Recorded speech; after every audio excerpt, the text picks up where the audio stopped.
And welcome back once again to my channel. My name is Rusty, and this is my channel where I talk about my favorite movies, mostly horror, and my favorite music, mostly metal. And after I hit this,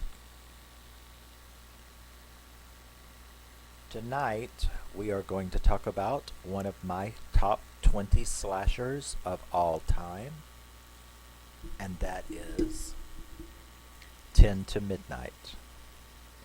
Now, this is the obscenely expensive Scream Factory Collector's Edition Blu-ray, which they should all be in prison for charging the prices that they do, these boutiques. And their reasons for doing so are complete and total lies and fabrications, just so you know. I'll explain that to you one day. So yes. Now 10 to Midnight was released in 1983, and it stars Charles Bronson, Gene Davis, Andrew Stevens, and Lisa Eilbacher. Lisa Eilbacher. So it was directed by J. Lee Thompson, whom I will talk about in a second, and it was written by William Roberts and J. Lee Thompson.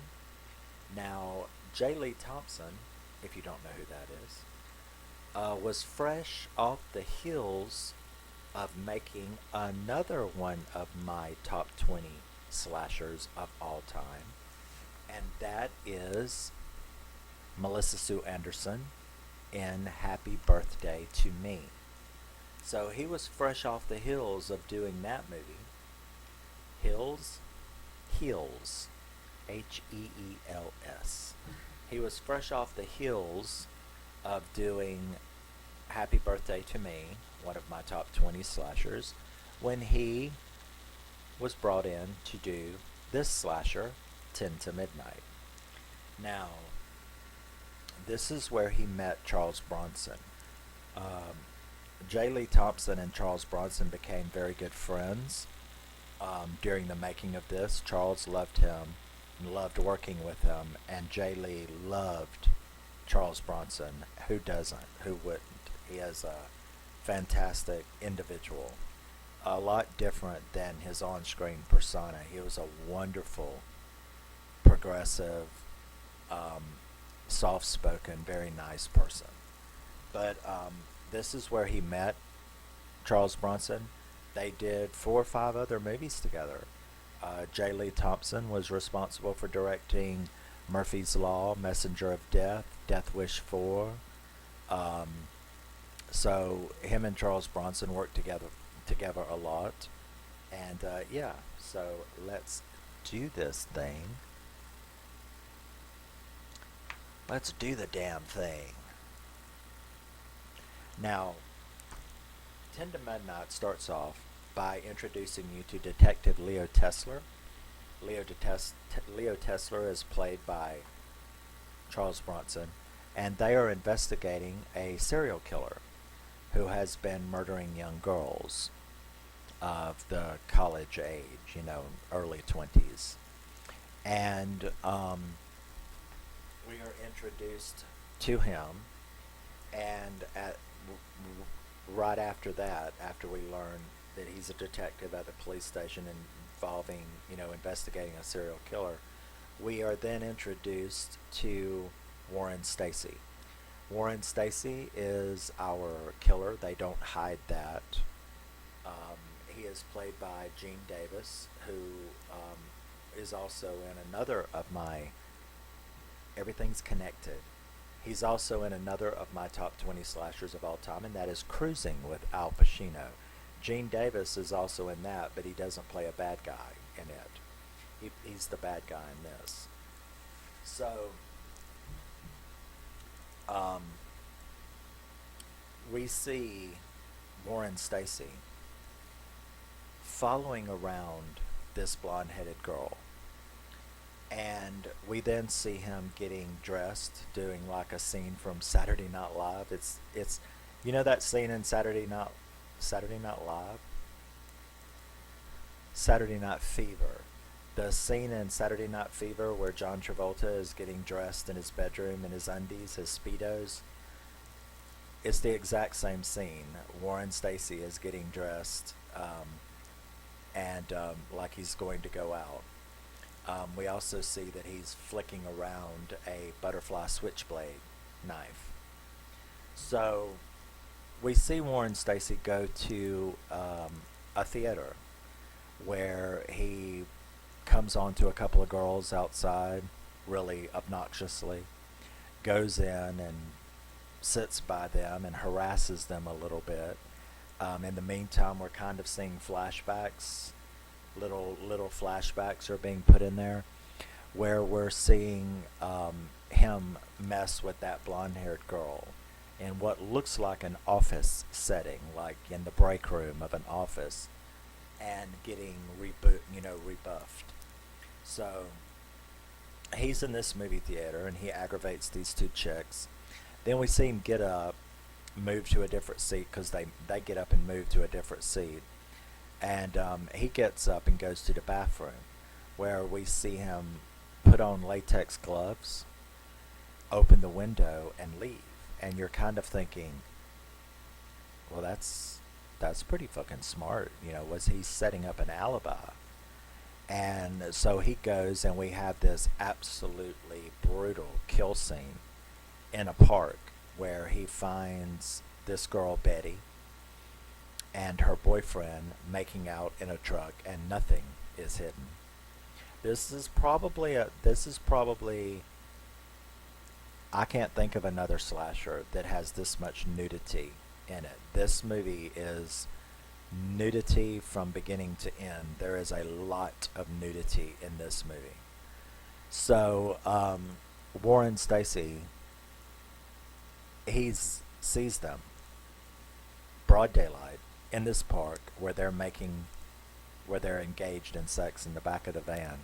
He opens it up, he stabs the guy to death, and he starts chasing her through the woods. All of them are completely naked, and they don't hide anything. You see her front and back, you see him front and back. As a matter of fact, he always kills completely naked. So, and like I said, I've never seen, there is no other slasher. I mean, unless there is a slasher somewhere where everyone's a nudist, there is no other horror movie that's got this much nudity in it. Bright daylight, long shot, freeze frame nudity. This movie is just completely full of it.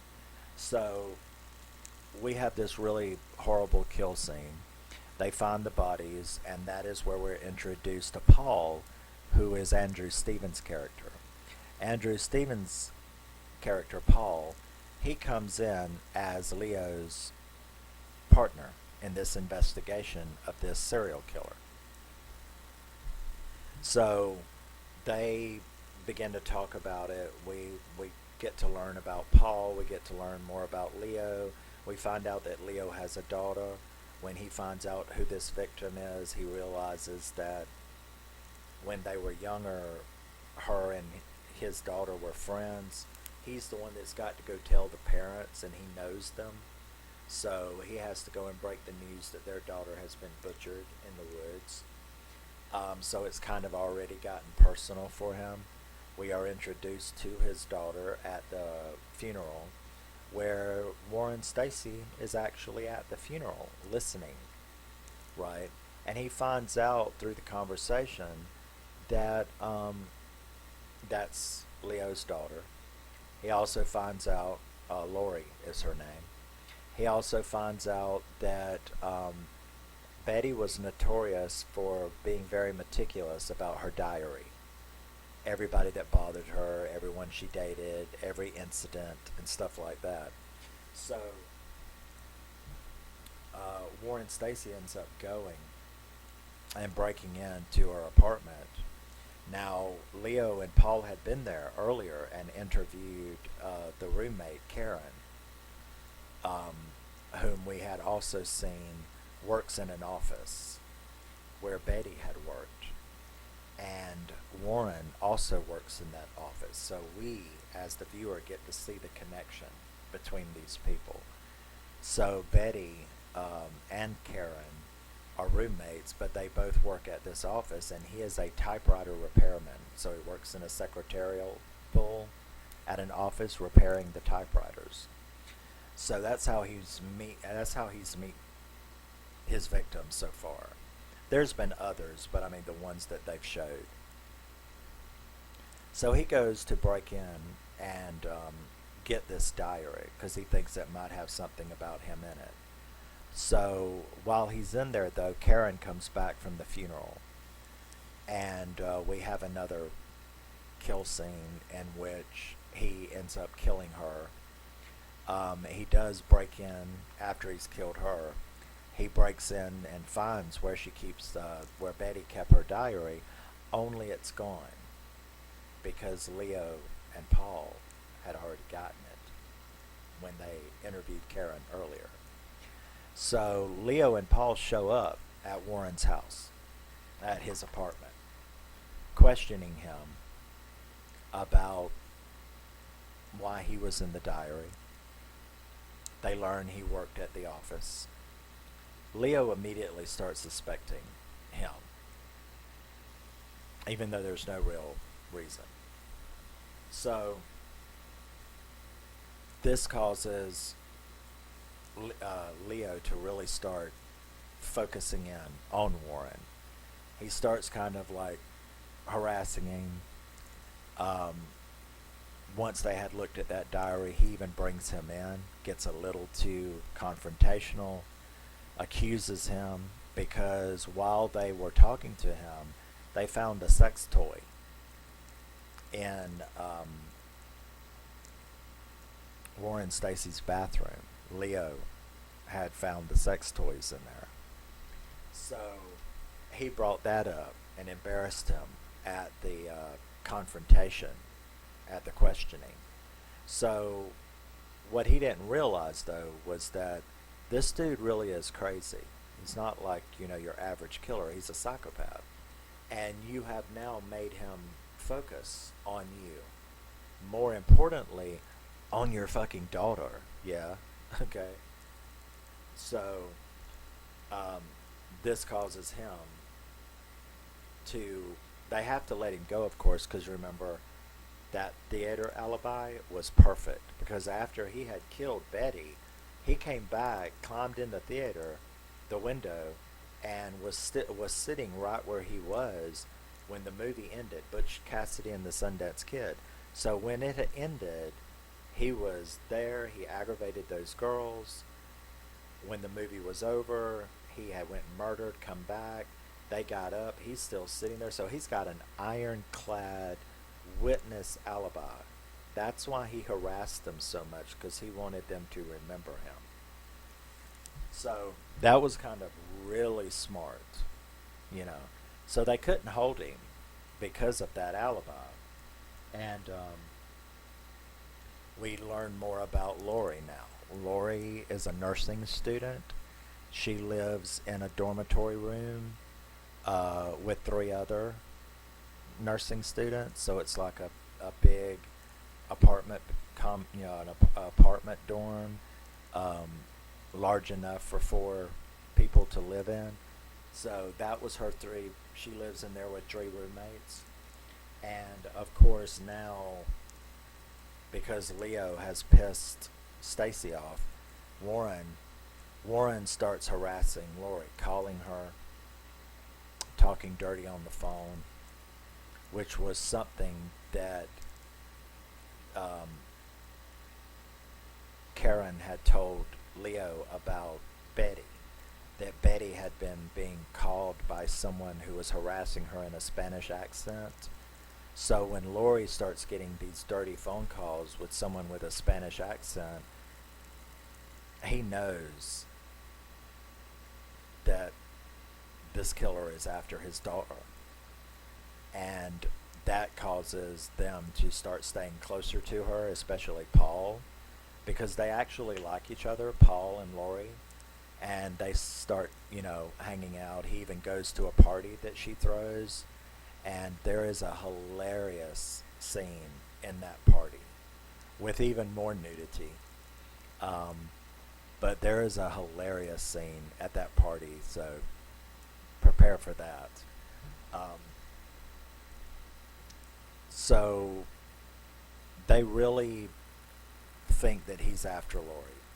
This causes Leo to ruin his career, basically, is what he did. Because he is so desperate, especially now that he has screwed with his daughter, and he knows it's him.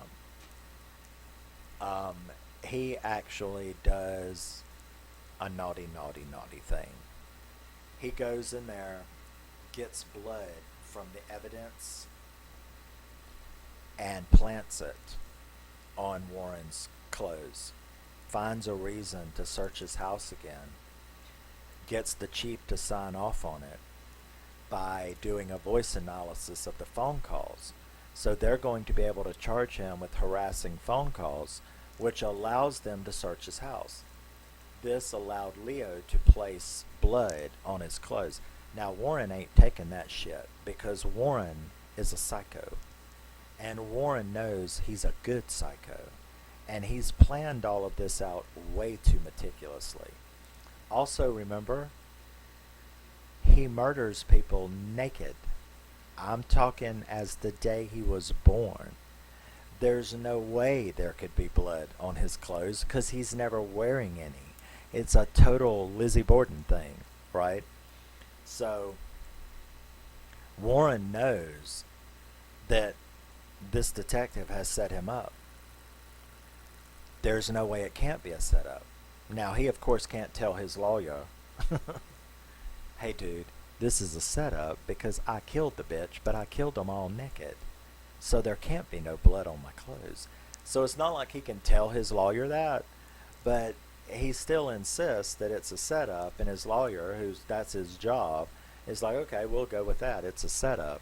Now, the lawyer, though, he doesn't know why Warren is telling him this, but Warren is like, tell his partner that we know this is a setup. Is he going to lie on the stand? Because they've arrested Warren now, and they're charging him with these murders as a serial killer. News, everything, oh, we've caught the serial slasher. Warren knows it's all bullshit, though. I mean, he knows he did it, but he knows that this is fake. So the lawyer keeps calling Paul and is like, you're a good cop. You're a good copper. Good coppers don't lie. And Paul is like, Leo wouldn't do that. He's like, you're the one who's got to get on the stand at the hearing. So Paul actually does start investigating. And he goes to the evidence room where he finds out that Leo was there, and that the boy that was there when he came in was asked to get a tape. And while he was out of the room, when he came back, Leo was coming out of the evidence room. Paul finds out. Paul confronts Leo. Leo admits it. I mean, he has to, right? Because Paul is like, I went and asked him, and you were in the room where they keep the blood, and they're claiming it's a setup, and you did this. And he's like, of course I did. I had to, because we both know it's him. And he's like, yeah, but I can't get up there and lie like that. I can't do that. This is wrong, whether he's guilty or not. So Leo admits that, okay, I crossed the line. I did this. I did it. I did it.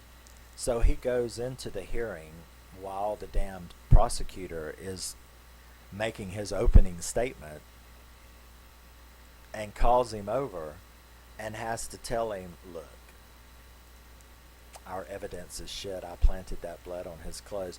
Well, boom, his career's over, number one.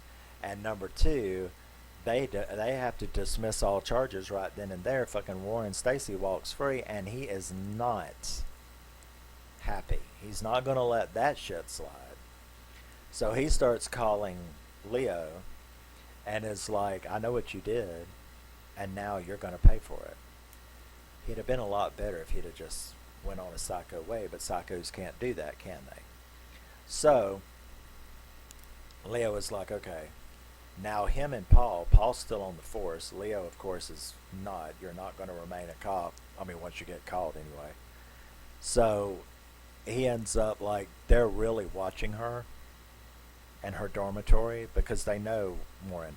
And Leo is pressuring him. And Paul keeps asking him, why are you, because he's like stalking him, making phone calls to him, breaking into his house, got him fired from work. He's doing all of this stuff, and Paul is like, why are you doing this? And Leo kind of admits what you can probably think. And that is, I want him to snap. I want him to come after me so that I can kill him. It was definitely some Sally Field in Eye for an Eye, which is one of my top 10 vengeance movies of all time. Because that's what she did. And that is, screw all this. If the justice system isn't going to work the way I want it to or the way it's supposed to, there is one thing that I can do. There's two. You can go and kill them, straight up. Or option number 2 that keeps you free, self-defense. But to get into that situation, you're going to have to incite that situation. That's what Sally Field does in Eye for an Eye. She gets the murderer of her daughter to come after her because I'm ready for you to come after me, so I'm going to fuck with you till you come after me, and then I'm going to kill your ass and get away with it. That's what Leo is doing. So he's fucking with Warren to break him, to make him come after him. But he's dealing with a psycho. And this psycho knows exactly what he's doing. So he's like, alright. So they play this little cat and mouse game. And Warren knows he's been followed and stuff like that. So he leaves him off out into the middle of downtown Skid Row, picks up a hooker, goes to some cheesy motel knowing that Leo is following him, knowing that Leo thinks, he's got another victim. I'm going to catch him in the act, and I'm going to save this hooker. But actually what Warren did was drug the hooker, put her in bed, because he wanted Leo to spend his time sneaking up to catch him in the act, when actually he had already taken off back to the dormitory to kill his daughter. Leo, of course, is doing exactly what Warren wanted him to, and that is he's creeping around, getting into the motel room. Once he does do that, Warren's not there. The girl's fine, passed out in bed. Warren's gone. He's like, oh shit, checkmate, right? Warren made a move, a good chess move, because, well, not checkmate, but check. He's got me in check now. Because he's way down in the middle of downtown. Warren's got who knows how much of a head start. And sure enough, that's exactly what he's doing. So all Leo can do is get a line, call Paul, tell Paul, get to the damn dorm. I'm on my way, but he's probably already there. And of course Warren is there. He gets there, strips off, gets one of the girls to answer the door, pretending to be a flower delivery man. So he's standing there buck naked in the hall with the bunch of roses up, She can't see nothing but his face and a bunch of roses, and he's actually buck naked. They call, and one of the other girls answers the phone, because you're like really tense now. So they call, and one of the girls answers the phone, and they're like screaming at her, don't open the door, don't open the door. Right as that girl opens the door, she screams, don't open the door, and it's all too late. Shit is gone down. So he comes in there, kills ugly, all three of the other girls, while Lori is in there ducking, weaving, hiding, pretty much witnessing the murder, the brutal, very brutal murders of her friends, um, with her dad and Paul still on the way. So there's a big fight, big cat and mouse fight, very, very exciting, very, very entertaining, and a really good jump scare too, because he thinks that the dad is there, that Leo and Paul are there. And he is kind of right. They are almost there, but not quite. So he fakes her out. Now, why she did this? Because, I mean, during the movie, that's what I said, was I was like, oh, bitch, don't open that door, because she, like, locked herself in the bathroom. And he is trying to kick the door in, but he's not quite strong enough, even with his, like, kung fu, to kick that door open. And she's in there trapped with two of her dead friends in the bathroom. And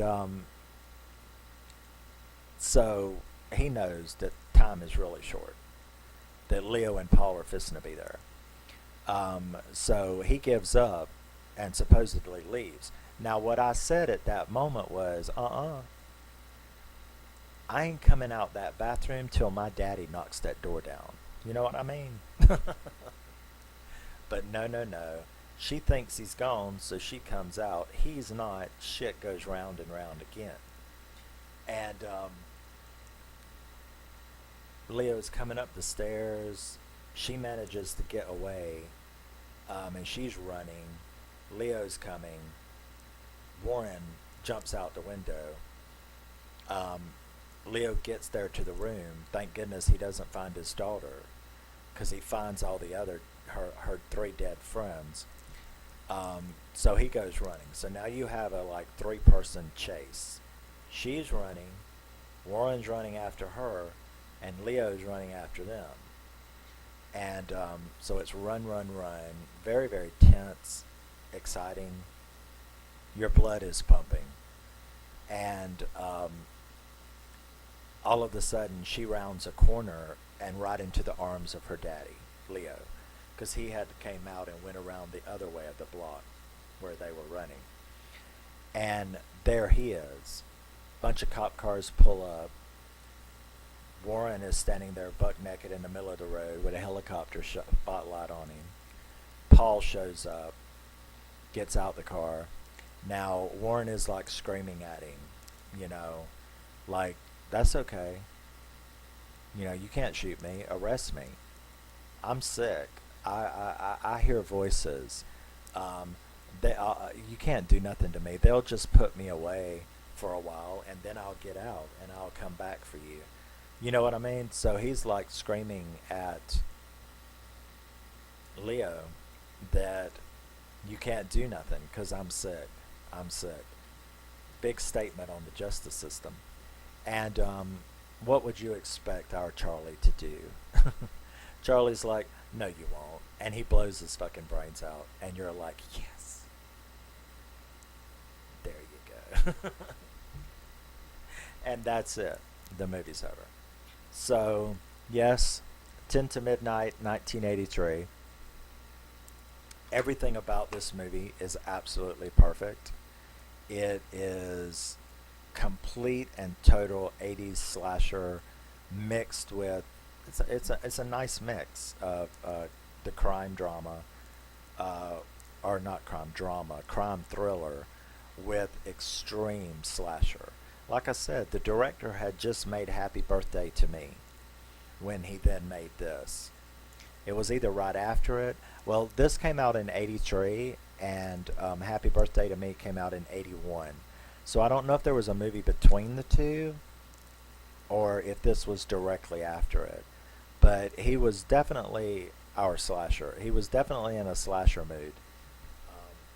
So, yes. J. Lee Thompson directed 2 of my top 20 slashers of all time, back to back. And, yeah, Charles Bronson, Andrew Stevens, Gene Davis, Lisa Eilbacher. You can't get no better than this. Extremely exciting. You can get this on a an alright transfer DVD for not too expensive. This is obscene, but because it is one of my top 20 slashers of all time, um, I had to have it. It's a prized possession. So yes, 10 to Midnight. If you haven't seen it, you really, really should. And if you have, let me know what you think, and I will see you in the next one. Love you, miss you, bye, and I really appreciate you taking the time to stop and listen to me prattle on about these movies that I adore, because I do adore my horror movies, alright? And sci-fi and drama, too. About the only thing I don't really like is comedy. I guess I'm not a funny fella. Well, I'm a funny fella, but anyway. I'll see you in the next one. Next up is Last Night in Soho. So, I'll see you then. Always remember, never forget, you're a wonderfully unique and special person. Don't let anyone ever tell you differently, 'cause it's a lie. Later. 10 to Midnight. Charles Bronson rocks.